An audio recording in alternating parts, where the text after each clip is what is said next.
Hey everybody, what is going on? This is Scott Garber back in the saddle of the Profluent Sports podcast, where we're highlighting founders, investors, executives across the sports business landscape.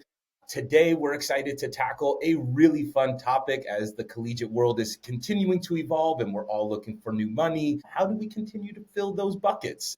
Excited to go ahead and welcome the CEO founder of Booster Club to the podcast, Scott Birnbaum. Scott, my man, welcome to the show. How are you doing today? Doing great. Thanks for having me, Scott. Yeah, excited, man. Excited. I think we have a lot to unpack in a short amount of time, Scott. So it's always fun to get to know the person's origin story at the helm of the ship. So let's start there, Scott. Who are you, and what was the path to bleeding to you leading and building Booster?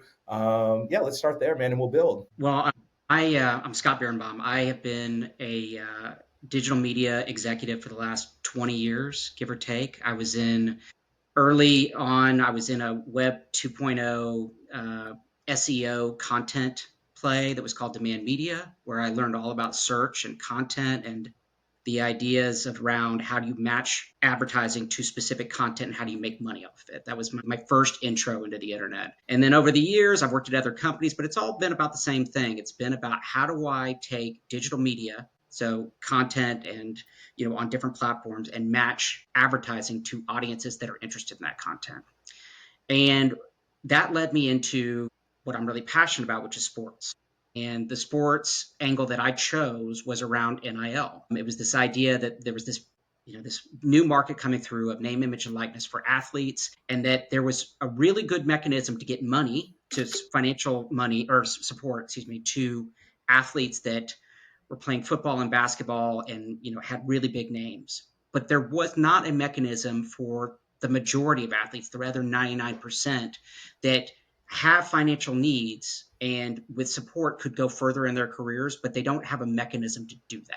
And so Booster was created out of this vacuum of how do I build a platform where athletes can monetize their audience in a way that helps support them throughout their careers. And that's the origin story, but it has evolved to be much beyond, much more than that. We looked at the NIL space and realized that while NIL was a really hot topic, the biggest need for something like us was actually in high school and high school fundraising. And that's where Booster is today. And we can talk about that in a second, but that's basically how I got to here, was this thing of taking my digital media background, all the advertising stuff that I learned, and how do I match that up in a sports setting to help athletes and teams get more money, more financial support for their programs. Oh, it's so interesting. And, I'm so glad to hear the journey and the evolution of it, Scott, right? So many people are flocking towards the collegiate level. We see these, as the commercial arm starts to flow down, that the volume is in the high school world and they're typically overlooked and they're underserved, right? And so maybe we'll use this as the linchpin to go ahead and now go move into what you're doing. But I believe it's all subscription based. And so I remember having a card, and we used to go around and we used to sell these cards, and they would get local businesses and they would be the discount card. And that's how we would fundraise for jerseys, and we would go to camps. And that was our primary, sort of roll up your sleeves, go door to door and try and get engaged with the community. Talk to us about how this has evolved leveraging technology and Booster. But that's just to level set the field, 15 years ago, that's how we were fundraising. Excited to hear where you guys are at with it now. I mean, when I was in high school 30 years ago, that's how we did it. It hasn't really Yeah, the changed that booklets. much. Yeah. And the funny thing about the booklets, let's take that as an example. Most of those coupons are for local businesses, but what about the fans, the grandma and grandpa, the aunt and uncle, whoever, that don't live in your community? I mean, Yep. you're selling something to them that's basically worthless and has no real connection to the team. So, that's just one example. But I look at the fundraising landscape for high school athletics, and it's mostly three buckets. You're either selling something, coupon book is an example, but there's also the real old methods of popcorn and candy, all the way up to mattresses, mulch, gift wrap paper. I mean, you name it, there are teams out there that make money doing that. That's one big mechanism, selling something. Another mechanism is straight donations through a platform that basically does the marketing and fee collection for you. Mhm. You pay a percentage to them to run the email marketing campaign, and then you just collect money, but there's no deliverable at all, not even really a thank you. And then there's the in-person stuff. Think golf tournaments, bake sales, car washes, etc. Yep. Most programs do some mix of all of these every year. And I think that's the thing that, was really apparent to me, was that there isn't a mechanism that really solves the whole problem for them. And every year a coach is tasked with coming up with this money that's the lifeblood of their program. And they have to start at zero and get to 10, 20, sometimes 100 or $200,000 every single year. And it's a huge pain point for them.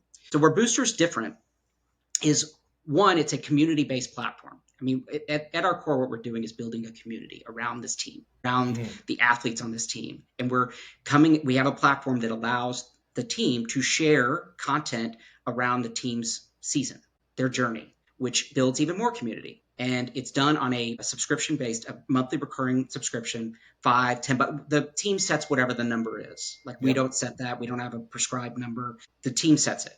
But here's the key for the coach. One, having monthly recurring money coming in allows them to forecast and plan their season. I cannot tell you how important that is for a coach when they have to make decisions sometimes about expenditures before they've even raised the money. And then they have to get reimbursed. This allows them line of sight on things that allows for them to plan better.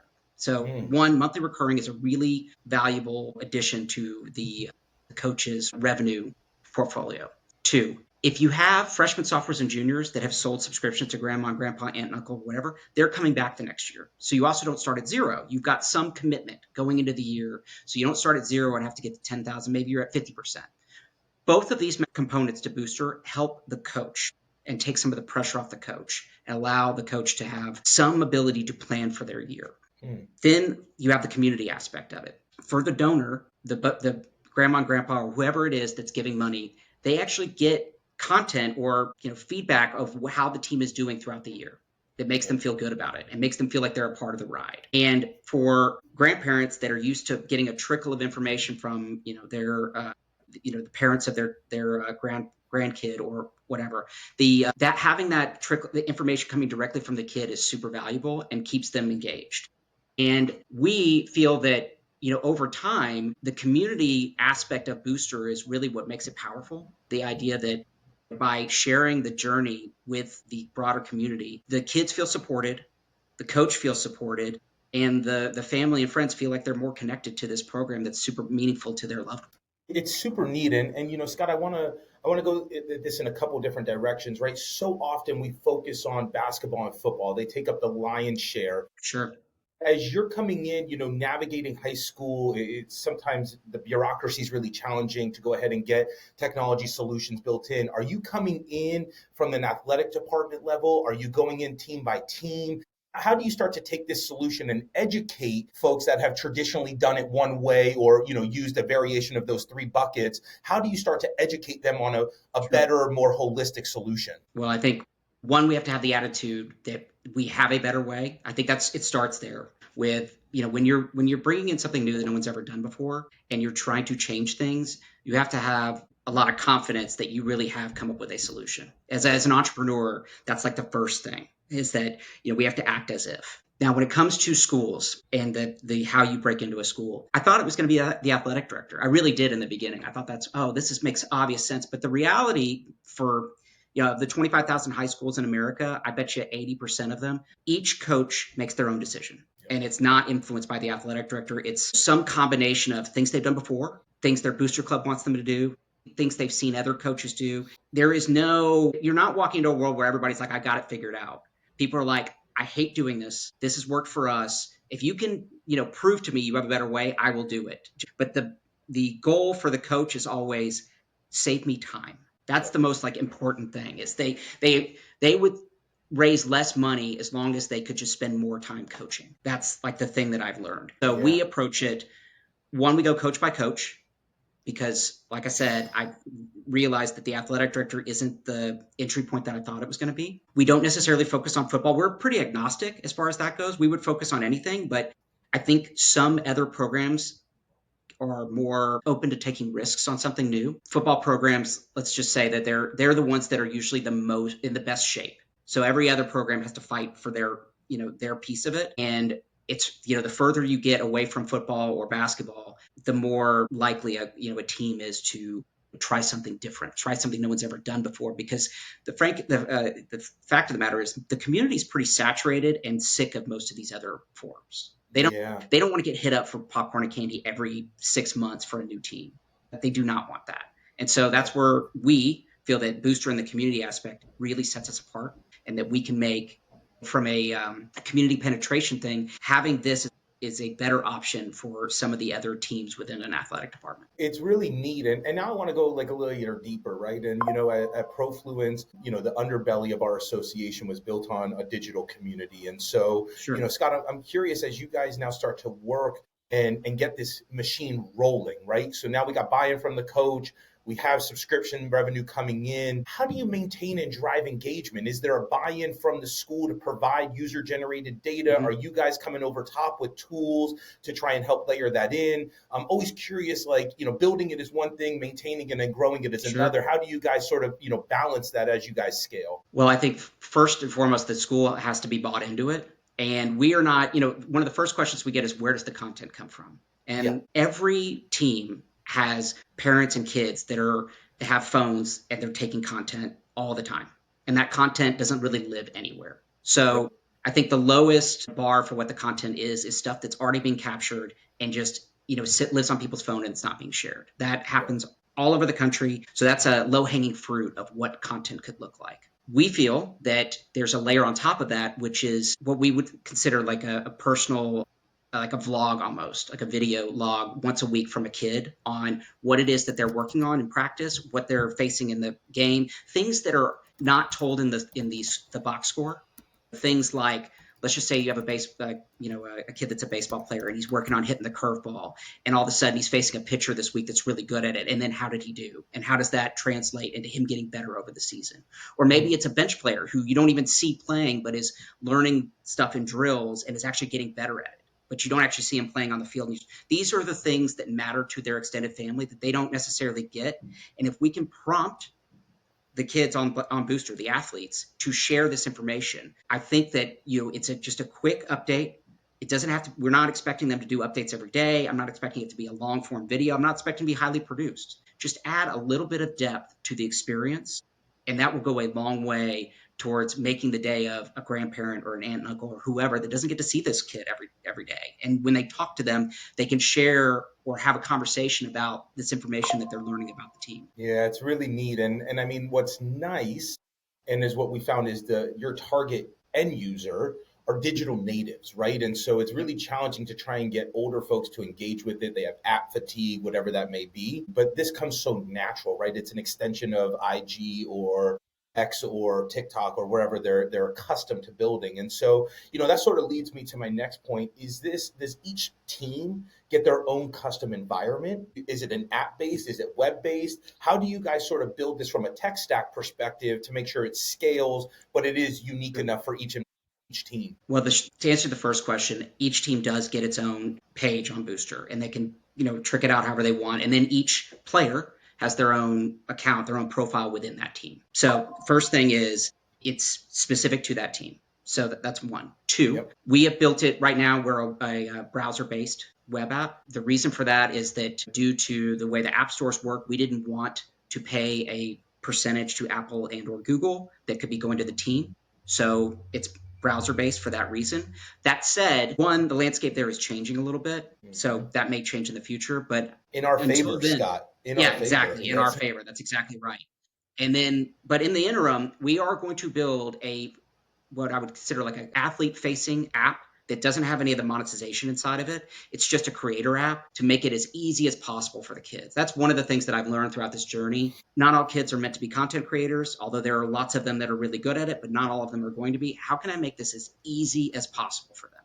Super easy. I do not want to add a bunch of work. I want to make it so that my dream is that the interaction feels almost like you have a virtual sideline reporter. Like imagine a virtual Pat McAfee that's asking the kid questions and they get to know him every week. That's the Super dream. cool.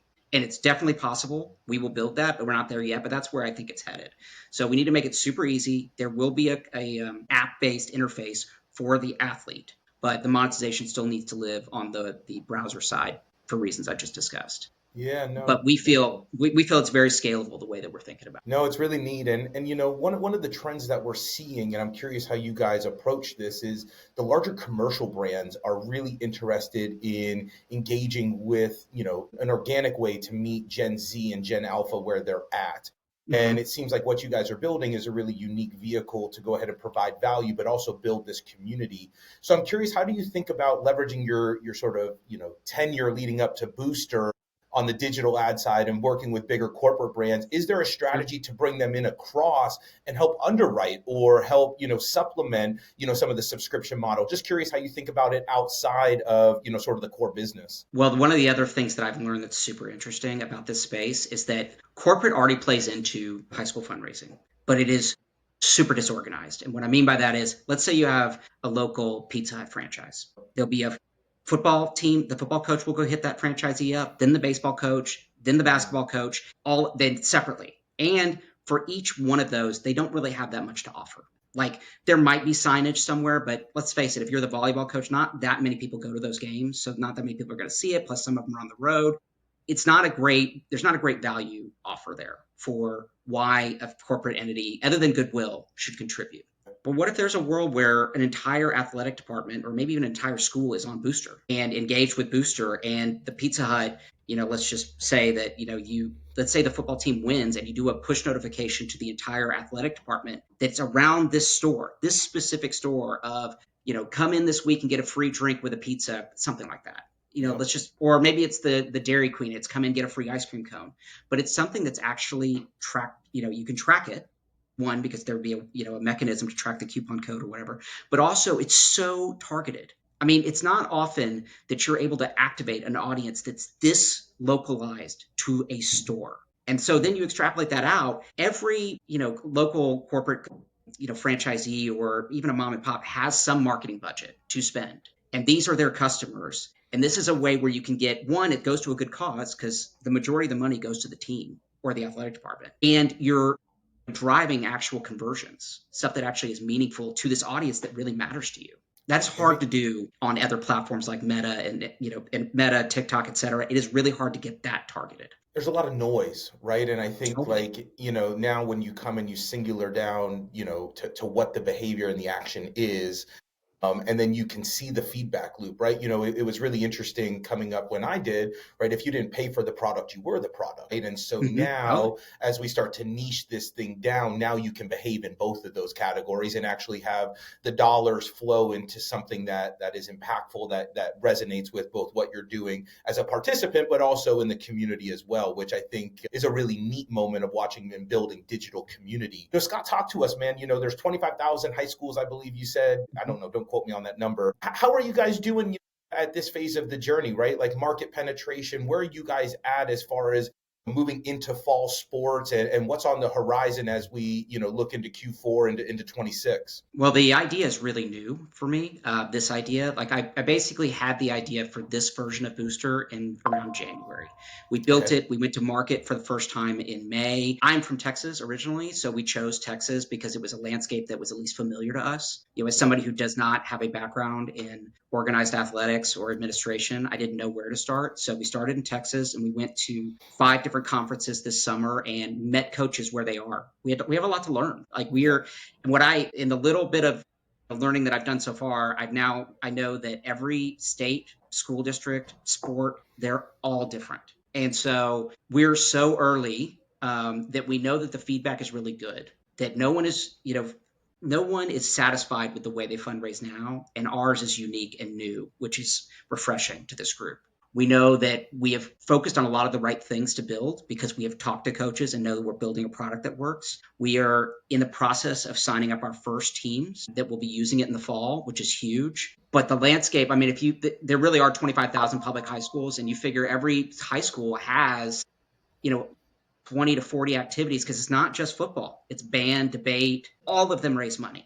Clubs. Every single one of them. And, there's all sorts of nuances within this community, but at the core, we're focused on one thing. How do we get more financial support to teams that need this? How do we build a community that really lifts up a team so that it can achieve its goals? And if you do that as your North Star, I feel like we have a really good shot to be successful. Absolutely. And I think that, like as we move into this phase of sports, right now it's super hyper specialized. We're actually watching it move away from the high school, landscape, but we're Hmm. watching the pendulum swing back, Scott. And it's how do we drive participation? How do we continue to get kids just to move and be healthy? And I think, Totally. you hit on it. Sports may be the Trojan horse, but it's all the clubs. It's how do we continue to just get kids to be kids and do human activities, and we can't always go back to the same donors over and over again, right? And so I Yeah. think when everyone has a skin in the game, the participation, the engagement, we start to get that real community feel, and I think.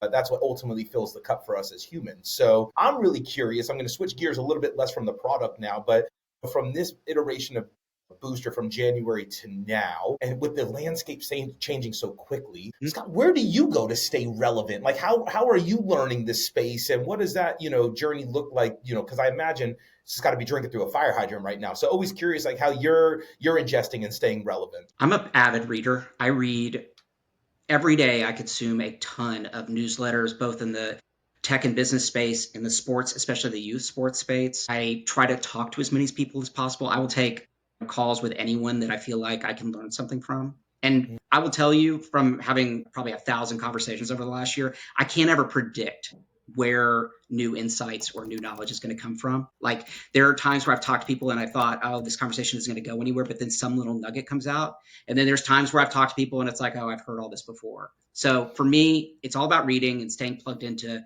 thought leaders and, sources that I think are really valuable for, staying on top of whatever the current trends are and trying to talk to as many people and learn as much as I can, because that's for me personally, learning is one of the things I get the most joy out of in life. So that's one of the things that I try to do the most every day, or I focus on the most. And, that has served me well so far. I never can tell where the information is going to be applied. That's the weirdest thing about being an entrepreneur, is that the journey to date was not anything like what I thought it would be. And there is a through line, like when I think about it, but I could not have foreseen that in the beginning or as I was going through it. It's only looking back on it where you're like, oh, wait, this led to this and to that. It's just, it's one of those funny things until you do it.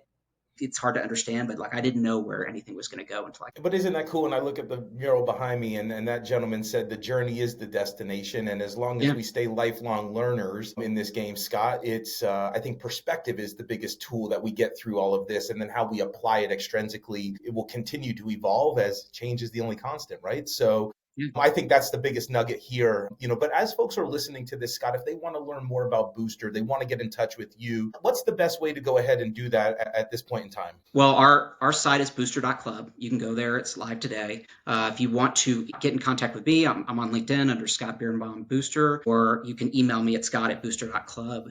And I would leave everyone with one thought, and that is that from our standpoint, organized competition for high school kids is the finishing school for our youth. This is where they learn about leadership. It's where they learn discipline, teamwork, all of these super valuable traits that translate into them having fuller lives. There are all sorts of studies on it. I can't quote them off the top of my head, but if you think about it logically, at part of their childhood or part of their adolescence is super valuable, and the relationship to the coach is valuable. So anything that we can do to make one, port that development for the kids, but also make the coaches' lives easier, because I will tell you, being a coach is hard. You have to do you're on top of so much.